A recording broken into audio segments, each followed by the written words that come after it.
कोलार्स law important law, इसे याद रखेंगे। इट स्टेट्स दैट, यह नियम कहता है, the limiting molar conductivity of an electrolyte, किसी भी इलेक्ट्रोलाइट के लिमिटिंग मोलर कंडक्टिविटी को में भी एक्सप्रेस्ड व्यक्त किया जा सकता है, the sum of the limiting molar conductivity of their individual ions in solution. उस सॉल्यूशन में प्रत्येक आयन का, उस सॉल्यूशन में प्रत्येक आयन का लिमिटिंग मोलर कंडक्टिविटी का सम, योगफल, वह limiting molar conductivity of electrolyte के बराबर होता है। तो किसी भी इलेक्ट्रोलाइट का लिमिटिंग मोलर कंडक्टिविटी उसके प्रत्येक आयन के लिमिटिंग मोलर कंडक्टिविटी के योगफल के बराबर होता है सॉल्यूशन में। Lambda standard m is equal to v plus into lambda standard plus plus v minus into lambda standard minus. यहाँ जो v प्लस और v माइनस है, v प्लस और v माइनस ये केटाइन और एनाइन की संख्या है।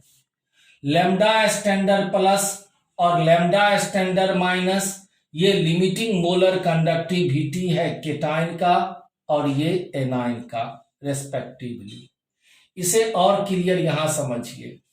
Limiting molar conductivity NaCl is equal to NaCl ionize होगा Na प्लस Cl माइनस, एक सोडियम आयन एक क्लोराइड आयन।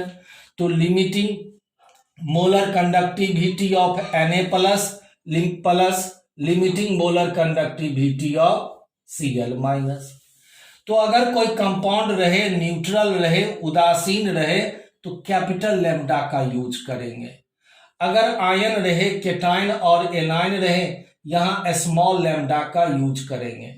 इसे आप कहेंगे कैपिटल लैम्डा, इसे आप कहेंगे स्मॉल लैम्डा। इसे हम लिखेंगे जब कोई कंपाउंड रहे जैसे NaCl, कोई चार्ज नहीं तो कैपिटल लैम्डा लेंगे। और अगर Na प्लस और Cl माइनस आयन अगर रहेगा तब आप यहां लेंगे small lambda. Lambda standard Na plus, lambda standard Cl minus. तो यहां एक केटाइन, यहां V प्लस के जगह पर 1, एक Na प्लस, V माइनस के जगह पे 1, एक Cl minus, Na plus and Cl minus. Second example, limiting molar conductivity of magnesium chloride MgCl2। अब यहां मैग्नीशियम क्लोराइड को अगर आप आयन में तोड़ेंगे तो ये होगा Mg2 प्लस, एक क्लोरीन पर 1 माइनस, 2 क्लोरीन पर 2 माइनस। तो एक मैग्नीशियम आयन, 2 क्लोराइड आयन। क्या लिखेंगे? लैम्डा स्टैंडर्ड Mg2 प्लस और क्लोराइड आयन की संख्या कितना? 2 क्लोरीन है ना, इसीलिए 2 लैम्डा स्टैंडर्ड Cl माइनस। फिर समझिए, lambda standard AlCl3 aluminium chloride.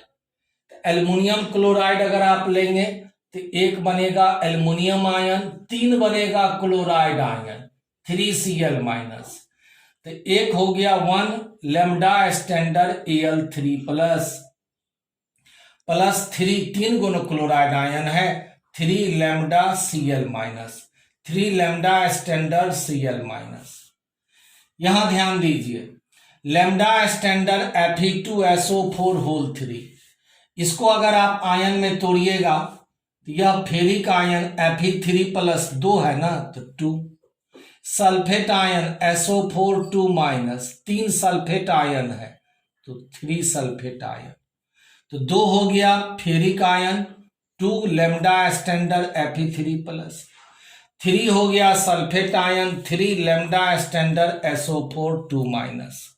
तो प्रत्येक आयन का केटाइन और एनाइन का जो लिमिटिंग मोलर कंडक्टिविटी का योगफल है इसके बराबर होता है उस इलेक्ट्रोलाइट का लिमिटिंग मोलर कंडक्टिविटी। यही नियम कहलाया कोलार्स लॉ। कोलार्स लॉ कहता है किसी भी इलेक्ट्रोलाइट का लिमिटिंग मोलर कंडक्टिविटी उसके प्रत्येक आयन के लिमिटिंग मोलर कंडक्टिविटी के योगफल के बराबर होगा। अब यहां पर एक फॉर्मूला याद रखिए, calculation of degree of dissociation. Degree of dissociation को अल्फा से व्यक्त करते हैं of weak electrolyte. Weak electrolyte के लिए डिग्री ऑफ डिसोसिएशन अल्फा बराबर lambda M by lambda standard M. Molar conductivity by limiting molar conductivity, दोनों का रेशियो कहलाता है अल्फा डिग्री ऑफ डिसोसिएशन। तो डिग्री ऑफ डिसोसिएशन क्या है? मोलर कंडक्टिविटी और लिमिटिंग मोलर कंडक्टिविटी का fraction ratio, degree of dissociation alpha. इसी तरह से कैलकुलेशन ऑफ डिसोसिएशन कांस्टेंट के of weak electrolyte. Weak electrolyte के लिए डिसोसिएशन कांस्टेंट के कैसे कैलकुलेट करेंगे? ये फॉर्मूला याद रखिए, K is equal to C alpha square by 1 minus alpha. C क्या है? C is the concentration, C concentration है, और अल्फा अभी अभी आपने पढ़ा डिग्री ऑफ डिसोसिएशन। ये था कोलार्स लॉ। इसे समझने के लिए अब इसका हम लोग कुछ एग्जाम्पल देखें, कुछ न्यूमेरिकल देखें, इसका एप्लीकेशन देखें।